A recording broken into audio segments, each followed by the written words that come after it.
ডুব দিছিলাম। তো অনেকেই বলছেন যে এমপি হয়ে তুমি ময়লা নদীতে ডুব দিলা কেন? কারণ বিডি ক্লিন গেছে আমার এলাকার ময়লা পরিষ্কার করতে সারা দেশ থেকে। তো প্রায় 600-650 ছেলে ময়লা পরিষ্কার করতেছে, কিন্তু গিয়ে দেখি কি আমার এলাকার ছেলেরা কেউ ময়লাতে নামে না, এরা ভিডিও করে। তা আমি চিন্তা করলাম যে সারা দেশ থেকে 650 লোকজন গেছে, গিয়ে বলবে যে ব্যারিস্টার সুমনের এলাকার মানুষ এরকম কেন? তখন চিন্তা করলাম যে এমপি নিজে যদি এই আগুনে ঝাঁপ দেয় অথবা ময়লায় ঝাঁপ দেয়, তাইলে এই বদনামটা মনে আর থাকবে না। তখন আমি নিজেই ঝাঁপ দিছি। তো যে নদীটাতে আমি ঝাঁপ দিছি, এই নদীটারে সুন্দর করতে গিয়ে আমাদের এলাকার পুরা ল্যান্ডস্কেপটাই বদলাই যাচ্ছে এই নদীর কারণে। প্রায় 3.5 কিলোমিটার জায়গা আমি বের করে ফেলছি। এখন বিউটিফিকেশনের জন্য মাননীয় মন্ত্রী ছাড়া আমার আর কোনো উপায় নাই।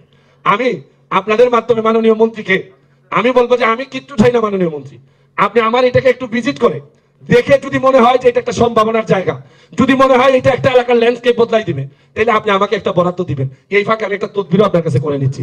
তাহলে আমার মনে হয় যে আমি যে কথা দিছি যে 4 বছরের মধ্যে আপনাদেরকে আমার এলাকায় নিয়ে যাব, যে আপনারা দেখতে পারবেন যে একজন এমপি চাইলে বঙ্গবন্ধু সোনার বাংলার একটা অংশ তার এলাকায় বানাইতে পারে। এই প্রমাণটা দেখানোর জন্য আমি মাননীয় মন্ত্রীর কাছে এই সুবিধাটা চাই।